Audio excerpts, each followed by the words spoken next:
السلام علیکم ورحمۃ اللہ۔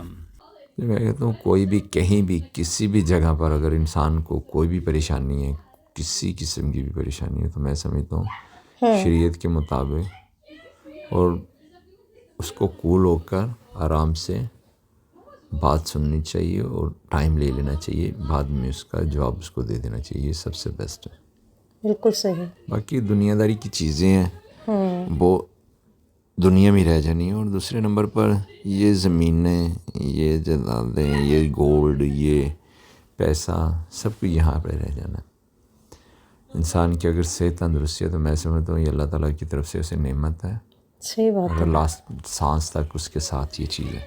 صحیح بات ہے۔ کچھ لوگ وہ بھی ہسٹری میں آئے ہیں جن کی ہسٹری لکھی گئی ہے کہ اتنی دولت اور اتنا پیسہ، لیکن اس کو ان کے بعد جسمانی خود میں کسی نہ کسی جگہ پر کچھ کمی تھی جس کے وہ محتاج تھے، لیکن بالکل۔ وہ کمپلیٹ نہیں ہو پائی، اس کا علاج نہیں کر پائے، وہ لا علاج تھے۔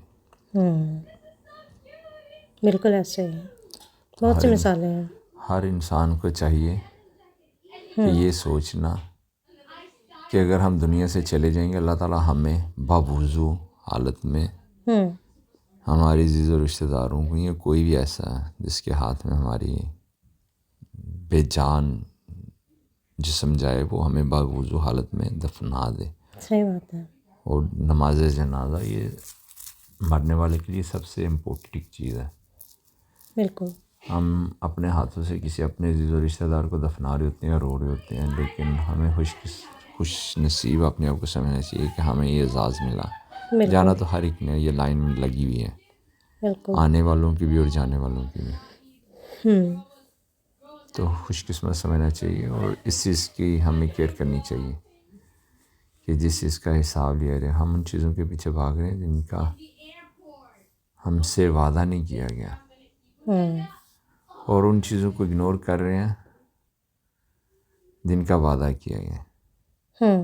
اللہ تعالیٰ نے کہا ہے کہ ہم رزق دیں گے، لیکن ہم بھاگ رہے ہیں رزق کے پیچھے۔ اللہ تعالیٰ کے نامہ مال کو ٹھیک جگہ پر استعمال کریں، ہم وہ چیزیں بھول رہے ہیں، اس چیز کو اگنور کر رہے ہیں۔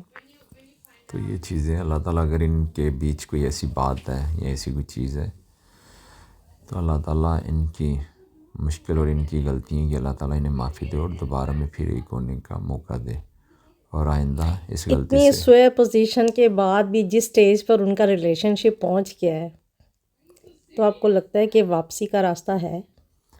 ہر چیز ممکن ہے۔ میں تو سمجھتی ہوں نہیں ہے، کیونکہ جب ایک ہسبینڈ اس حد تک چلا جاتا ہے کہ اس کو اتنا اس نے ٹارچر کیا ہے فیس پہ، جس طرح وہ بتا رہی ہے، اس کے بعد وہ کیا رسپیکٹ رہ جاتی ہے رشتے کی؟ میں نے اپنی چھوٹی سی لائف میں کافی لوگوں کو دیکھا ہے کہ معاف کرتے ہوئے بھی اور معافی مانگتے ہوئے بھی، تو اللہ تعالیٰ کے گھر میں بھی اس چیز کی اس آدمی کے لیے برتری ہوتی ہے جو کسی کو معاف دل سے کر دیتا ہے یا خود سے معافی مانگ لیتا ہے اور دوبارہ اس غلطی کی طرف نہیں جاتا۔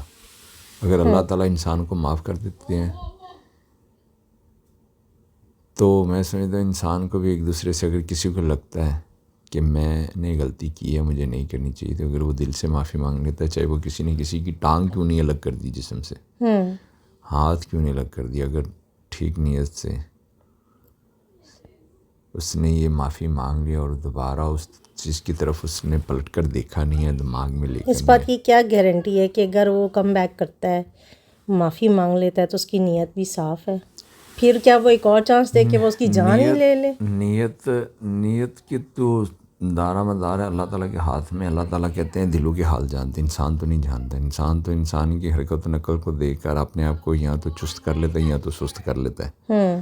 اگر آپ کہیں ویران روڈ پر جا رہے ہیں تو آپ کسی کو دیکھ لیں نارمل حالت میں جا رہے ہیں تو آپ بھی سست ہو کر جا رہے ہیں، کیونکہ آپ کو پتہ ہی یہ اپنے حال میں جا رہا ہے۔ اگر سامنے سے 5-6 لوگ آ رہے ہیں، ہاتھ میں انہوں نے ڈنڈے یا کچھ اس طرح کی چیزیں پکڑی ہوئی ہیں، تو آپ بھی انہیں دیکھ کر چست ہو جائیں گے۔ بالکل۔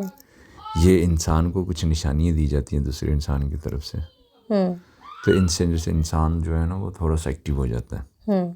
آپ بازار میں بھی کہیں چلے جائیں تو آپ کو یا مجھے کوئی ایسے ہی گھور گھور کر دیکھے گا تو میں چست ہو جاؤں گا، چاہے میں جتنی بھی سستی ہوں میری سستی چلی جائے گی، اس کے دیکھنے سے میں چست ہو جاؤں گا. اگر وہ 2 قدم میرے پیچھے چلے گا تو مزید میں زیادہ چست ہو جاؤں گا. بالکل. ہاں باقی جو دلوں کے حال ہیں وہ اللہ تعالیٰ بہتر جانتا ہے. تو اللہ تعالیٰ اس حساب سے دوسرے کے دل میں بھی وہ چیز ڈال دیتا ہے.